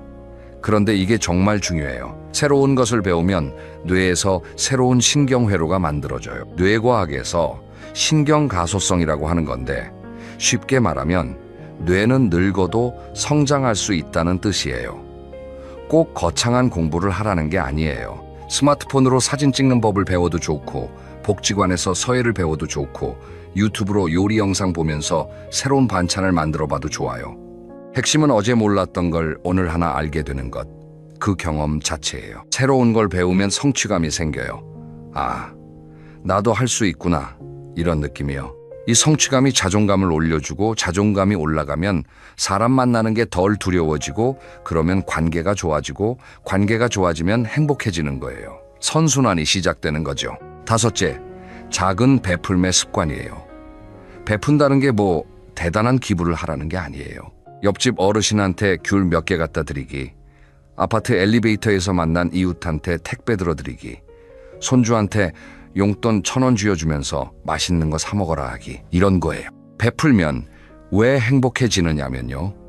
사람의 뇌는 남을 도울 때 쾌감을 느끼도록 만들어져 있어요. 이걸 헬퍼스하이라고 부르는데요. 봉사자의 쾌감이라는 뜻이에요. 남을 돕는 행위가 뇌의 보상 회로를 활성화시켜서 마치 맛있는 음식을 먹거나 좋아하는 음악을 들을 때와 비슷한 행복감을 준다는 거예요. 그리고 베풀매는 또 하나의 큰 효과가 있어요. 나는 아직 누군가에게 도움이 되는 존재다. 이런 느낌을 준다는 거예요. 나이 들면 자기 존재감이 흔들리기 쉽잖아요. 은퇴하면 직함이 사라지고 자녀가 독립하면 부모 역할도 줄어들고 이때 작은 베풀미 나의 존재의 의미를 다시 만들어줍니다. 여섯째, 비교 대신 어제의 나와 비교하는 습관이에요. 아까 비교하는 습관이 불행을 만든다고 했잖아요. 그러면 비교를 아예 안 하면 되느냐? 사실 비교를 완전히 끊기는 어려워요. 인간의 본능이니까요. 그래서 비교 대상을 바꾸는 거예요. 남이 아니라 어제의 나와 비교하는 거예요. 어제보다 오늘 300걸음 더 걸었다. 어제는 하루 종일 짜증만 냈는데 오늘은 옆집 할머니한테 인사를 했다. 어제는 TV만 봤는데 오늘은 책을 3쪽 읽었다. 이렇게요. 남과 비교하면 항상 부족하지만 어제의 나와 비교하면 조금이라도 나아진 걸 발견할 수 있어요. 이 작은 발견이 자기 효능감이라는 걸 만들어줘요. 나도 변할 수 있다. 나도 성장할 수 있다. 이런 믿음이요. 이 믿음이 있는 사람과 없는 사람은 나이 들수록 행복의 차이가 점점 벌어집니다. 일곱째, 하루 끝에 오늘 잘한 일 하나를 떠올리는 습관이에요. 이건 아침에 감사 습관과 짝이 되는 거예요. 아침에는 감사한 것으로 시작하고 밤에는 잘한 것으로 마무리하는 거예요. 오늘 동네 산책을 나갔다. 잘했다. 오늘 오래된 친구한테 문자를 보냈다. 잘했다. 오늘 손주 전화를 받고 30분 동안 이야기를 했다. 잘했다. 아주 작은 것도 괜찮아요. 왜 이게 중요하느냐면 인간의 뇌는 부정적인 것에 더 주목하도록 설계되어 있거든요. 이걸 부정편향이라고 하는데 좋은 일 9가지가 있어도 나쁜 일 1가지가 더 크게 느껴지는 거예요. 그래서 의도적으로 잘한 것을 떠올려줘야 뇌의 균형이 맞아요. 잠들기 전에 오늘 잘한 일 하나를 떠올리면 뇌가 그 긍정적인 기억을 가지고 잠에 들어요. 수면의 질도 좋아지고 다음날 아침에 일어났을 때 기분도 더 좋아져요. 이게 매일 반복되면 1달, 2달, 석 달 후에 자기 자신에 대한 인식이 완전히 달라집니다. 자, 7가지를 다시 정리해 볼게요. 첫째, 아침 감사 3가지. 둘째, 산책과 인사. 셋째, 먼저 연락하기. 넷째, 새로운 것 배우기. 다섯째, 작은 베품. 여섯째, 어제의 나와 비교하기. 일곱째, 잠들기 전 잘한 일 떠올리기. 이 중에 7가지를 전부 하실 필요 없어요. 하나만 골라서 1달만 해보세요. 30일이면 습관이 됩니다. 그리고 습관이 되면 그때 하나를 더 추가하면 돼요. 급할 것 없어요. 천천히, 하지만 꾸준히. 그런데 여기서 한 가지 더 짚고 가야 할 게 있어요.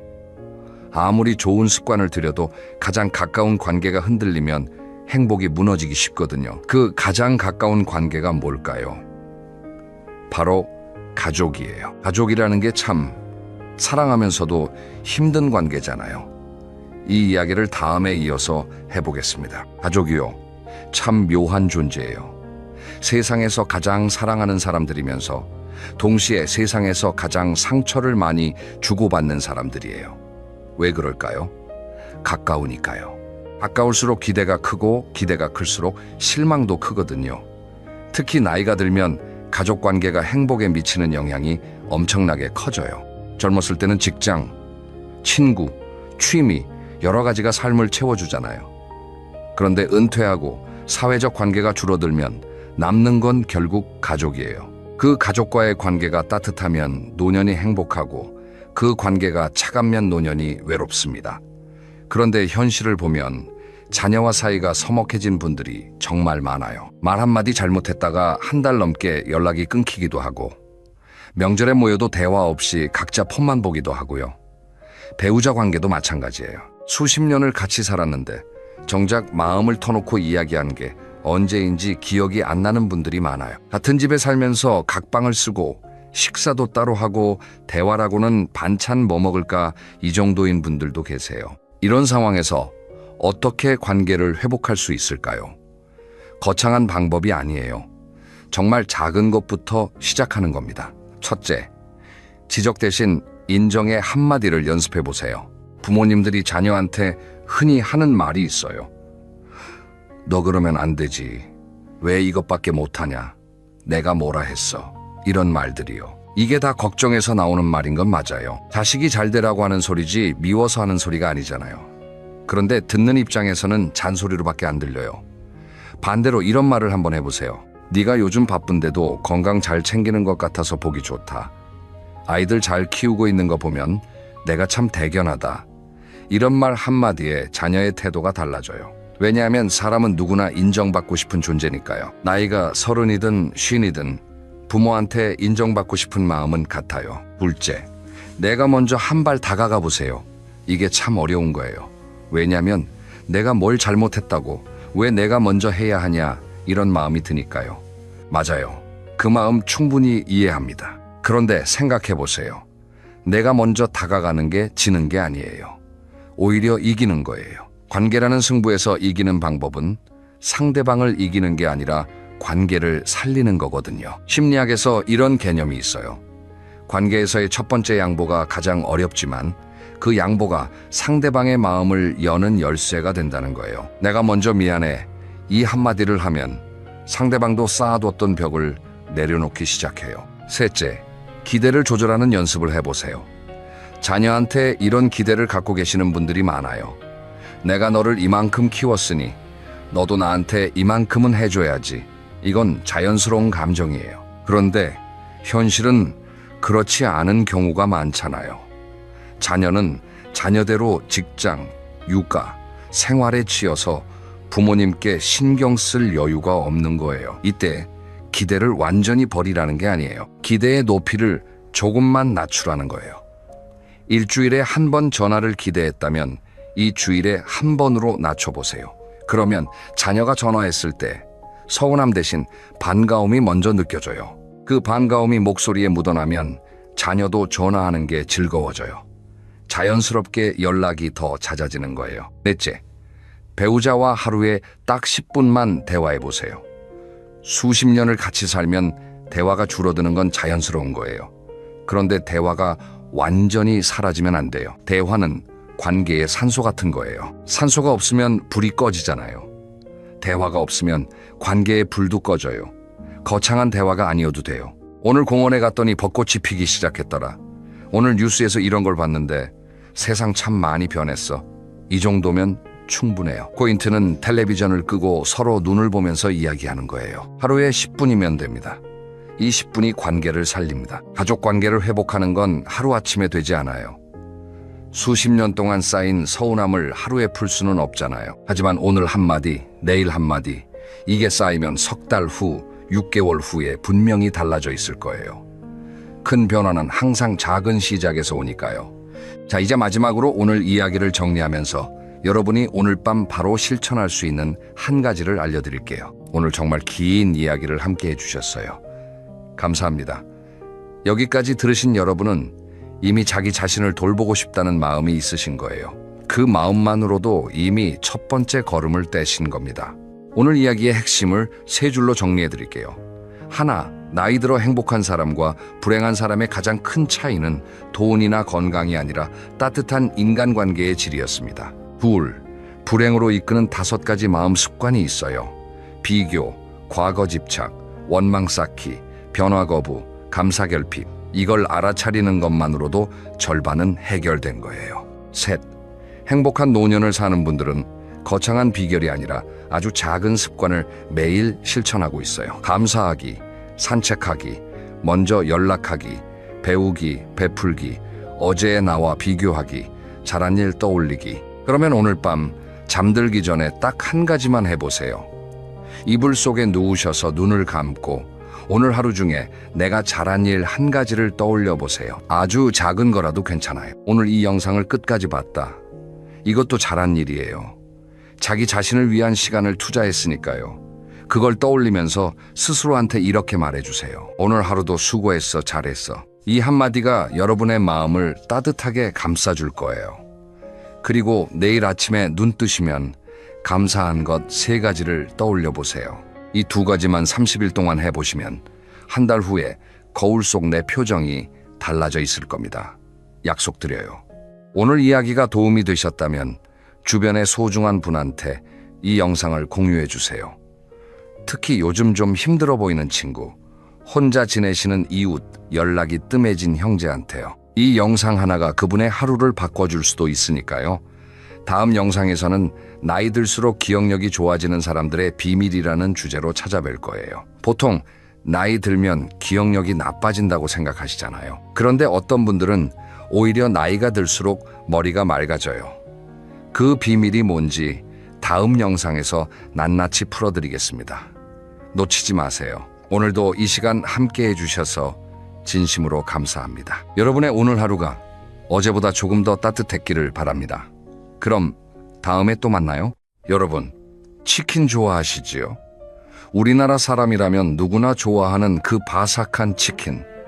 그런데 그 치킨이 한 사람의 인생을 통째로 집어삼킬 수 있다는 걸 아십니까? 저는 지금 수원 외곽의 보증금 500만 원짜리 고시원에서 이 이야기를 들려드리고 있습니다. 방 크기가 2평도 안 됩니다. 팔을 뻗으면 양쪽 벽에 손이 닿고요. 창문은 있는데 열면 바로 옆 건물 벽이라 햇빛이 들어오지 않습니다. 2년 전만 해도 저는 경기도 용인의 아파트에서 살았습니다. 37년을 한 직장에서 근무하고 받은 퇴직금 3억 원이 통장에 있었고요. 매달 국민연금 150만 원이 들어왔습니다. 아내와 함께 저녁마다 동네 공원을 산책하는 것이 가장 큰 행복이었습니다. 그런데 지금 저는 64살의 독거노인입니다. 퇴직금 3억 원은 단 6개월 만에 공기처럼 사라졌고요. 38년을 함께한 아내는 이혼 서류를 남기고 떠났습니다. 친구도 없고 자식도 연락이 뜸합니다. 하루 한 끼를 고시원 공용 주방에서 라면으로 때우면서 매일 아침 거울을 보고 제 자신에게 묻습니다. 상철아, 너는 그때 왜 그랬니? 오늘 제 이야기는 여러분께 드리는 경고장입니다. 퇴직금을 들고 자영업을 시작하려는 분, 치킨집이든 카페든 식당이든 내 가게 하나 차리면 사장님 소리 들으며 살 수 있다고 믿고 계신 분, 제발 이 이야기를 끝까지 들어주십시오. 제 3억 원이 어떻게 6개월 만에 증발했는지, 그리고 돈이 사라진 뒤에 아내마저 떠나는 것이 얼마나 처참한 일인지 제 입으로 직접 말씀드리겠습니다. 저는 25살에 수원의 한 전자부품 회사에 입사했습니다. 생산관리 부서의 말단 사원으로 시작해서 37년 동안 한 번도 이직하지 않았습니다. 아침 7시에 출근해서 저녁 8시에 퇴근하는 생활이 거의 매일이었고요. 주말 특근도 마다하지 않았습니다. 한여름 에어컨도 없는 공장에서 땀에 절은 작업복을 입고 라인을 돌리면서도 불평 한 번 하지 않았습니다. 이유는 하나였습니다. 집에 가면 아내 영희 씨가 차려놓은 밥상이 있었고 어린 아들 민수가 아빠하고 뛰어왔기 때문입니다. 월급은 많지 않았지만 아내가 살림을 잘했습니다. 10원 한 장도 허투루 쓰지 않았고요. 외식은 1년에 손에 꼽을 정도였습니다. 그렇게 한 푼 두 푼 모아서 용인의 아파트를 장만했고 아들 대학 등록금도 대고 결혼 자금도 보태주었습니다. 정년 퇴직을 하던 날 회사에서 조촐한 송별회를 해주더라고요. 김상철 과장님, 37년간 수고 많으셨습니다. 동료들이 박수를 치는데 눈물이 나더군요. 기쁜 눈물인지 서운한 눈물인지 모르겠습니다. 퇴직금으로 3억 원을 받았습니다. 37년 동안 제 청춘과 건강을 바친 대가치고는 적다는 생각도 들었지만 통장에 3억이라는 숫자가 찍힌 것을 보니 가슴이 벅찼습니다. 여기에 아파트 시세가 4억 원 정도였으니까 총자산이 7억 원이 넘었습니다. 연금 150만 원의 아내와 둘이서 알뜰하게 살면 충분하다고 생각했습니다. 퇴직 후 첫 속 다른 천국이었습니다. 아침에 눈을 떠도 알람 소리가 없다는 것이 이렇게 행복한 일인지 몰랐습니다. 아내와 아침을 느긋하게 먹고 동네 뒷산을 산책하고 오후에는 도서관에서 책을 읽었습니다. 가끔 옛 동료들이 전화해서 상철이 형 퇴직하니까 좋지? 하고 물으면 저는 웃으면서 대답했습니다. 야, 이 맛에 퇴직하는 거다.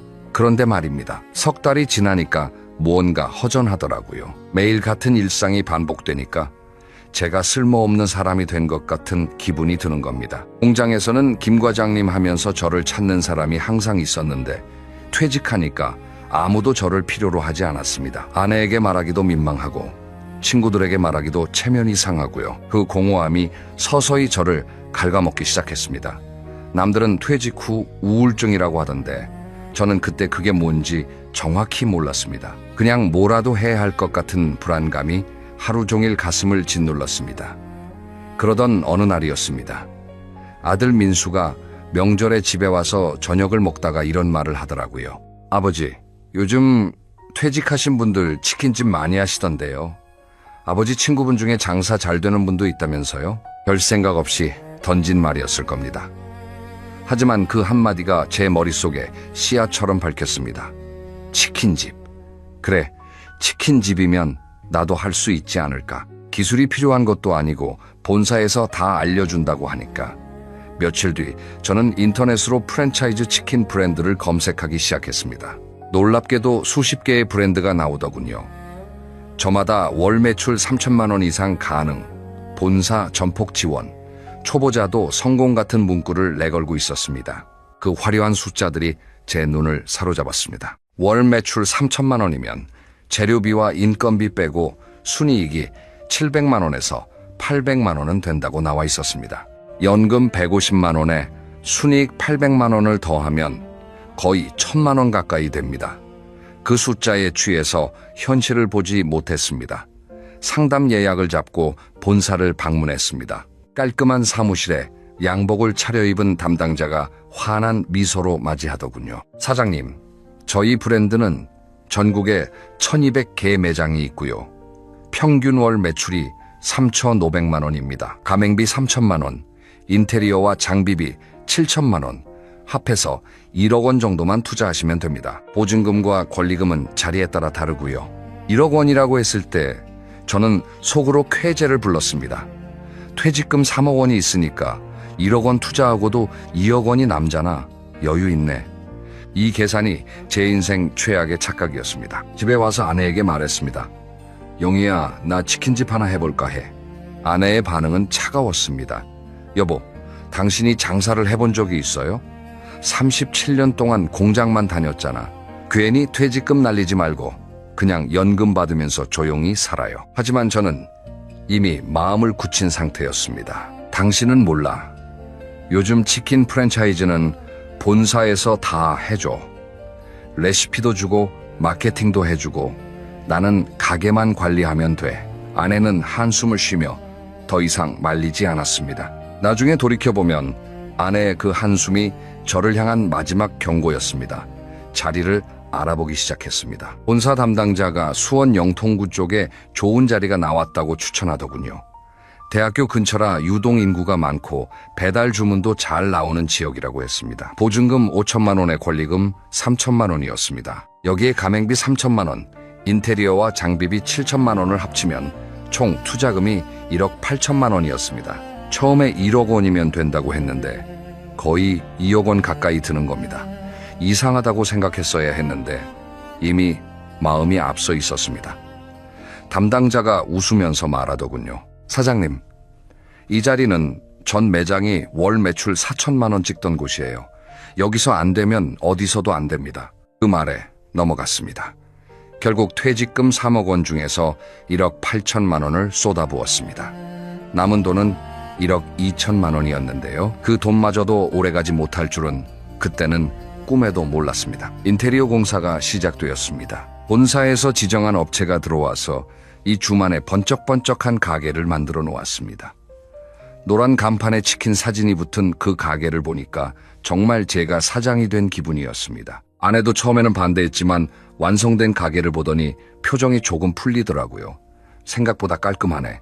당신이 하겠다니 믿어볼게요. 대신 절대 빚은 지지 마요. 오픈 첫날은 정말 꿈 같았습니다. 본사에서 오픈 이벤트를 지원해줬는데 할인 쿠폰을 뿌리니까 손님이 줄을 서더라고요.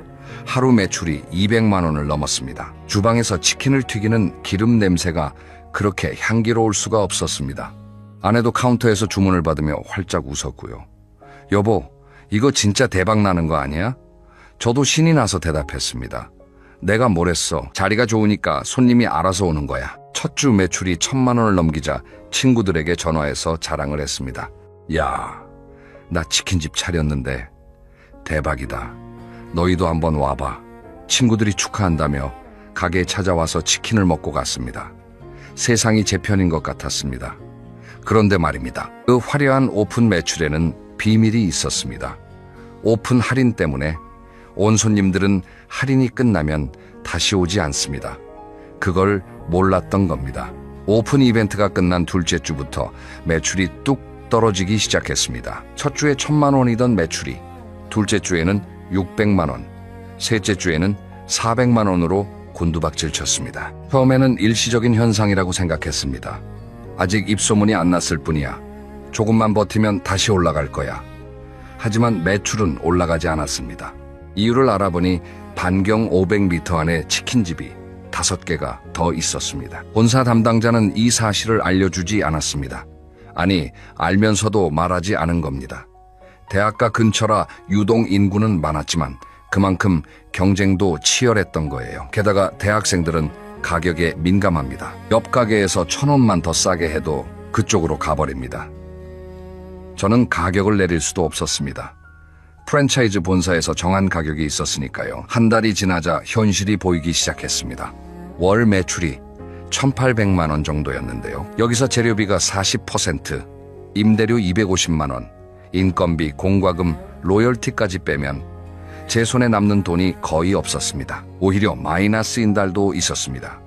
본사에서 말한 월 매출 3,500만 원은 꿈같은 이야기였습니다. 아내가 걱정하기 시작했습니다. 여보, 이번 달도 적자야? 이러다 퇴직금 다 날리는 거 아니야? 저는 짜증을 냈습니다. 아직 2달밖에 안 됐는데 뭘 그래. 장사가 원래 처음에는 힘든 거야. 하지만 속으로는 불안했습니다. 남은 현금 1억 2천만 원이 매달 적자를 메우느라 눈에 보이게 줄어들고 있었거든요. 매달 300만 원에서 400만 원씩 빠져나갔습니다. 이 속도라면 1년도 안 돼서 돈이 바닥날 판이었습니다. 3달째 되던 무렵 본사에서 연락이 왔습니다. 사장님, 매출이 좀 부진하시죠? 저희가 신메뉴 출시, 프로모션을 준비했는데 참여하시면 매출이 올라갈 겁니다. 다만 신메뉴용 장비를 추가 구매하셔야 합니다. 금액은 1,500만 원이었습니다. 여기에 매장 리뉴얼 비용까지 합치면 2천만 원이 넘었습니다. 본사는 도움을 주는 척하면서 계속 돈을 뽑아가고 있었던 겁니다. 하지만 지푸라기라도 잡는 심정으로 돈을 냈습니다. 결과는 달라지지 않았습니다. 4달째. 저는 이를 악물고 배달에 집중하기로 했습니다. 배달 앱에 광고비를 넣고 할인 쿠폰을 뿌렸습니다. 주문이 조금 늘기는 했는데 문제가 있었습니다. 배달 앱 수수료가 매출의 20%가 넘었거든요. 거기에 할인 비용, 포장 용기값까지 합치면 배달한 건 하고 남는 돈이 거의 없었습니다. 팔면 팔수록 적자라는 말이 이런 건지 처음 알았습니다. 아내 영희 씨가 보다 못해서 가게에 나오기 시작했습니다. 인건비를 아끼려면 우리가 직접 해야 한다면서요. 60이 넘은 사람이 하루에 10시간씩 치킨을 튀기기 시작한 겁니다. 기름 냄새가 머리카락에 배서 가마도 빠지지 않았고 뜨거운 기름이 튀어서 팔뚝에 화상 자국이 생겼습니다. 아내의 손은 갈라지고 거칠어졌습니다. 38년 동안 살림만 하면서 곱게 살던 사람이 말입니다. 여보, 나 이제 괜찮아요. 치킨 튀기는 것도 이제 좀 익숙해졌어. 아내는 웃으면서 말했지만 밤마다 어깨가 아프다고 끙끙거리는 소리가 들렸습니다. 미안했습니다. 하지만 그 미안함보다 가게를 살려야 한다는 절박함이 앞섰습니다. 인간이 궁지에 몰리면 가장 가까운 사람의 고통에 둔감해지더라고요. 그게 제가 저지른 가장 큰 죄였습니다. 5달째 상황은 더 악화되었습니다. 여름이 되면서 주변에 새로운 맥주집과 호프집이 우후죽순 생겨났습니다. 치킨을 시키더라도 그쪽에서 시키지 저희 가게에서 시키는 사람이 줄었습니다. 월 매출이 1,200만 원까지 떨어졌습니다. 임대료와 재료비를 내면 매달 500만 원 이상이 적자였습니다. 남은 현금이 3천만 원 밑으로 내려갔을 때 아내가 처음으로 눈물을 보였습니다. 여보, 그만하자. 제발 그만하자. 이러다 우리 집까지 날려요. 하지만 저는 멈출 수가 없었습니다. 이미 1억 8천만 원을 쏟아부었는데 여기서 그만두면 그 돈을 전부 날리는 거잖아. 조금만 더 버티면 괜찮아질 거야. 이게 바로 매몰 비용의 함정이라는 겁니다. 이미 쓴 돈이 아까워서 더 쓰게 되고 더 쓰다 보면 돌이킬 수 없는 구렁텅이로 빠져드는 겁니다. 저는 그 함정을 알면서도 빠져나오지 못했습니다. 결국 저는 아내 몰래 대출을 받았습니다. 용인 아파트를 담보로 5천만 원을 빌렸습니다. 아내에게 약속한 절대 빚은 지지 않겠다는 말을 스스로 깨트린 겁니다. 그 돈으로 2달만 더 버텨보자고 생각했습니다. 하지만 2달은 아무것도 바꾸지 못했습니다. 매출은 계속 떨어졌고 빚만 늘어났습니다. 6달째 결국 올 것이 오고야 말았습니다. 월말에 임대료를 내야 하는데 통장에 돈이 없었습니다. 재료업체에서 외상 대금을 독촉하는 전화가 오기 시작했고요. 카드 결제 대금도 밀리기 시작했습니다. 어느 날 아침 가게 문을 열려는데 손이 떨리더라고. 안으로 들어가면 또 적자라는 현실을 마주해야 한다는 게 두려웠습니다. 저는 그날 가게 앞벤치에 앉아서 한참을 울었습니다. 지나가는 사람들이 쳐다보든 말든 눈물이 멈추지 않았습니다. 아내에게 전화했습니다. 영희야, 나 솔직히 말할 게 있어. 아파트 담보로 5천만 원 빌렸어. 미안해. 전화기 너머로 한참 동안 아무 소리도 들리지 않았습니다. 그리고 아내의 목소리가 들렸는데 그건 분노도 아니고 슬픔도 아닌 차갑게 얼어붙은 체념이었습니다. 당신 나한테 약속했잖아. 빚은 안 진다고. 결국 그 약속도 거짓말이었네. 폐업을 결정했습니다. 하지만 폐업도 공짜가 아니었습니다. 프랜차이즈 계약서에는 3년 이내 폐업 시 위약금 2천만 원이라는 조항이 있었습니다. 계약할 때 분명히 설명을 들었을 텐데 저는 기억이 나지 않았습니다. 아마 그때 장밋빛 미래에 눈이 멀어서 작은 글씨를 읽지 않았겠지요. 인테리어 철거 비용에 원상복구 비용까지 합치면 폐업하는 데만 3천만 원이 넘게 들었습니다. 장비를 중고로 팔아봤자 투자한 금액의 10분의 1도 안 되는 헐값이었습니다. 남은 현금으로 위약금과 밀린 대금을 처리하고 나니 통장에 남은 돈이 200만 원이었습니다. 정리해보겠습니다. 퇴직금 3억 원 중에서 가맹비, 인테리어, 보증금, 권리금으로 1억 8천만 원, 운영 적자 메우는데 7천만 원, 대출이자와 폐업 비용으로 3천만 원, 아파트 담보대출 5천만 원은 빚으로 고스란히 남았습니다. 결론적으로 3억 원을 모두 날리고 5천만 원의 빚까지 진 겁니다. 37년의 세월이 6개월 만에 마이너스로 바뀌었습니다. 가게 문을 닫은 날, 빈 매장에 혼자 서서 천장을 올려다보았습니다. 6개월 전 이 자리에서 환한 조명 아래 손님들이 치킨을 먹으며 웃던 소리가 환청처럼 들렸습니다. 이제 남은 것은 기름때가 낀 환풍기와 씁쓸한 실패뿐이었습니다. 바깥으로 나와서 간판을 올려다봤습니다. 저 간판 다는 데만 800만 원이 들었지. 쓴 웃음이 나왔습니다. 집에 돌아오니 아내가 거실에 앉아 있었습니다. 밥도 안 차리고 텔레비전도 안 켜고 그냥 벽만 바라보고 있더라고요. 영희야, 미안해. 제가 먼저 말을 꺼냈습니다. 아내는 고개를 천천히 돌려서 저를 보았는데 그 눈빛을 잊을 수가 없습니다. 원망도 분노도 아닌 오랫동안 쌓인 실망이 가득한 눈빛이었습니다. 당신은 37년 동안 성실하게 살았잖아요. 그게 당신의 장점이었어. 근데 왜 하필 장사를 하겠다고 한 거예요? 당신은 장사꾼이 아니잖아. 아내의 말이 가슴에 비수처럼 꽂혔습니다. 맞는 말이었기 때문입니다. 저는 사장이 되고 싶었던 게 아니라 퇴직 후에 공허함을 채우고 싶었던 겁니다. 그 공허함의 대가가 3억 원이라니 너무 비싼 수업료였습니다. 그 뒤로 집 안 분위기가 급격히 나빠졌습니다. 아내와 저는 같은 공간에 있으면서도 대화가 없었습니다. 밥을 차려 놓아도 같이 먹지 않았고 잠을 자도 서로 등을 돌리고 누웠습니다. 38년 동안 한 번도 이런 적이 없었는데 돈이 사라지니까 부부 사이에 보이지 않는 벽이 쌓이더라고요. 결정타는 대출 독촉이었습니다. 아파트 담보대출 5천만 원의 이자를 제때 내지 못하자 은행에서 연락이 왔습니다. 연금 150만 원으로는 이자와 생활비를 동시에 감당할 수 없었거든요. 은행에서 상환 계획을 제출하라고 했는데 쓸 수 있는 게 없었습니다. 어느 날 저녁이었습니다. 아내가 옷장에서 짐을 꺼내기 시작하더군요. 영희야, 뭐 하는 거야? 아내는 대답하지 않고 묵묵히 가방에 옷을 넣었습니다. 나 언니네 가서 좀 지낼게요. 당신 얼굴 보면 숨이 막혀서 못 살겠어. 영희야, 제발. 내가 잘못했어. 다시 일어설 수 있어.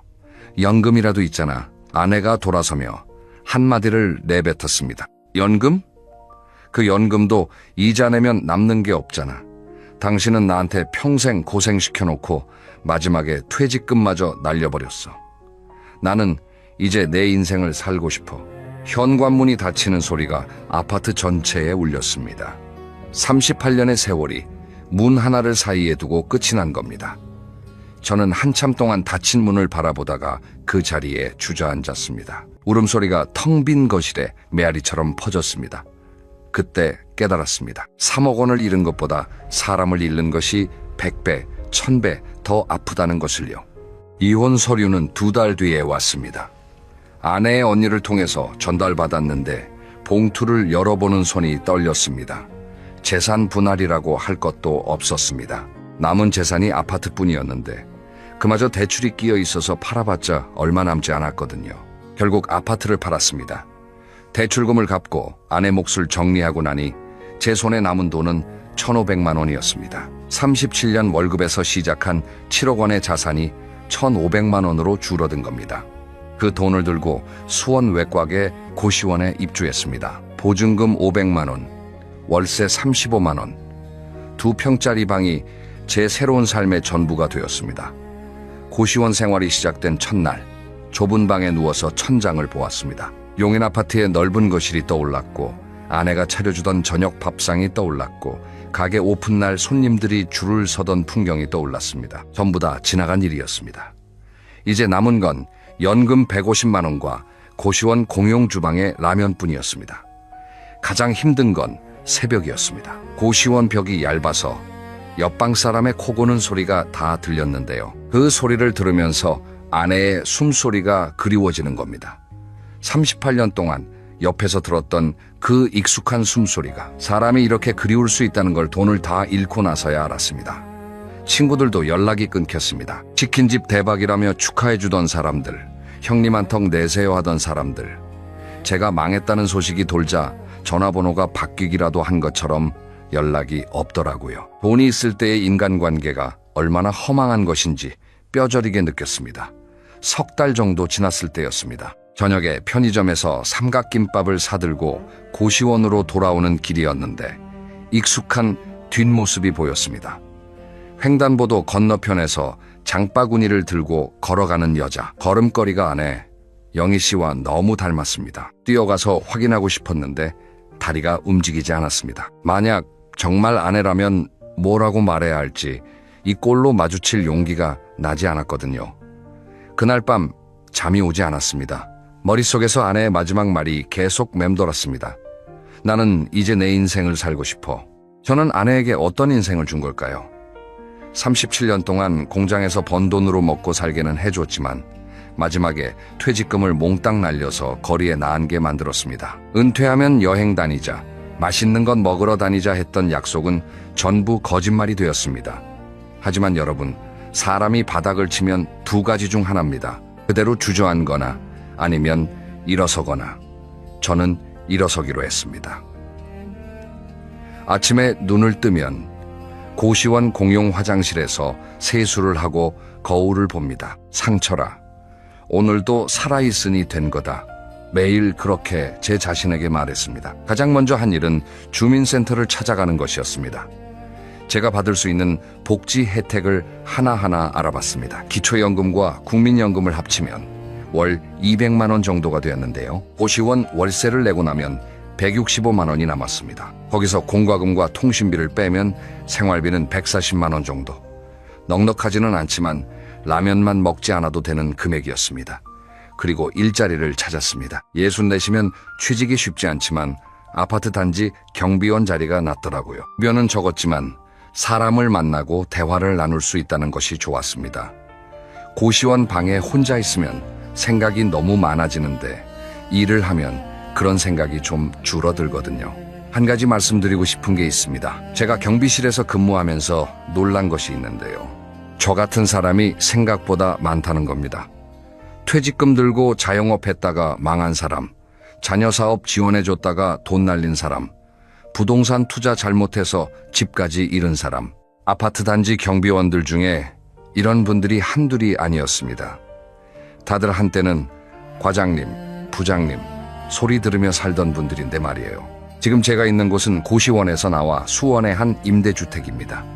경비원 일을 하면서 조금씩 모아서 보증금을 마련했고요. 방 한 칸짜리 작은 집이지만 저만의 공간이 있다는 것이 감사합니다. 아침에 눈을 떠서 마시는 인스턴트 커피 한 잔이 치킨집 사장이라고 잘난 척할 때 마시던 비싼 커피보다 마음이 편합니다. 아내의 소식은 아들을 통해 가끔 듣습니다. 언니네 집 근처에서 작은 식당의 주방 일을 하며 살고 있다고 하더군요. 보고 싶냐고요? 매일 보고 싶습니다. 하지만 찾아가지는 않습니다. 퇴직금을 날리고 빚까지 안겨준 남편이 빈손으로 찾아가봤자 짐만 될 뿐이니까요. 자, 이제 제 이야기의 마지막입니다. 이 바닥까지 떨어지면서 뼛속 깊이 깨달은 것들을 여러분께 전해드리겠습니다. 첫째, 퇴직금으로 자영업을 하지 마십시오. 냉정하게 들리실 수 있습니다. 하지만 30년 넘게 회사원으로 살아온 사람이 갑자기 장사를 잘할 수 있는 확률은 매우 낮습니다. 프랜차이즈 본사가 보여주는 매출 자료는 전부 가장 잘 되는 매장의 숫자입니다. 현실은 전혀 다릅니다. 통계를 보면 자영업의 5년 생존율이 30%도 안 됩니다. 10명이 시작하면 7명은 망한다는 뜻입니다. 퇴직금은 여러분이 30년 넘게 몸을 갈아서 번 돈입니다. 그 돈을 30%도 안 되는 확률에 거는 것은 도박과 다르지 않습니다. 둘째, 사장이라는 타이틀에 속지 마십시오. 퇴직 후에 가장 위험한 것이 뭔지 아십니까? 공허함입니다. 김 과장님, 박 부장님 하던 사람들이 갑자기 아무 호칭 없이 살게 되면 자존감이 무너집니다. 그 공허함을 채우려고 사장님 소리 듣겠다며 가게를 차리는 겁니다. 하지만 여러분, 사장이라는 이름표가 여러분을 행복하게 해주지 않습니다. 진짜 행복은 아침에 아내가 차려주는 밥 한 끼, 저녁에 같이 산책하는 그 소박한 일상에 있었습니다. 저는 그걸 잃고 나서야 알았습니다. 셋째, 살고 있는 집을 담보로 절대 빚을 내지 마십시오. 집은 여러분의 마지막 보루입니다. 사업이 안 되면 접으면 됩니다. 하지만 집을 잃으면 돌아갈 곳이 없어집니다. 저처럼 고시원에서 라면을 끓이는 신세가 됩니다. 아무리 급해도, 아무리 확실해 보여도 내 집만큼은 건드리지 마십시오. 넷째, 배우자의 반대에 귀를 기울이십시오. 아내가 처음에 반대했을 때 저는 당신은 몰라 하고 무시했습니다. 그게 제 인생 최대의 실수였습니다. 배우자는 여러분의 가장 가까운 곳에서 여러분을 객관적으로 볼 수 있는 유일한 사람입니다. 배우자가 안 된다고 할 때는 다 이유가 있습니다. 저도 아내 말을 들었다면 지금쯤 용인 아파트에서 아내와 같이 저녁을 먹고 있었을 겁니다. 여러분, 혹시 나는 설마 저렇게까지 되겠어? 하고 생각하고 계신가요? 저도 그랬습니다. 37년을 성실하게 살았으니 나에게는 그런 일이 일어나지 않을 거라고 믿었습니다. 하지만 자영업 시장은 성실함만으로 살아남을 수 있는 곳이 아니었습니다. 여러분이 쥐고 있는 그 퇴직금, 그것이 여러분의 마지막 안전망입니다. 그 안전망을 지키는 방법은 쉽습니다. 안 된다고 말하는 겁니다. 솔깃한 프랜차이즈 광고에, 친구의 달콤한 권유에, 그리고 자기 자신의 조급함에 단호하게 안 된다고 말하는 것. 그게 여러분의 노후를 지키고 가족을 지키는 가장 확실한 방법입니다. 오늘 제 이야기를 끝까지 들어주셔서 감사합니다. 돈은 잃어도 다시 모을 수 있지만 사람을 잃으면 돌이킬 수 없습니다. 여러분의 퇴직금이 안전하게 지켜지고 여러분 곁에 사람이 끝까지 함께하기를 진심으로 바랍니다. 주변에 퇴직 후 창업을 고민하는 분이 계시다면 이 이야기를 꼭 전해주십시오. 그분의 소중한 노후를 지켜주는 선물이 될 수 있습니다. 오늘도 편안한 하루 되십시오. 감사합니다.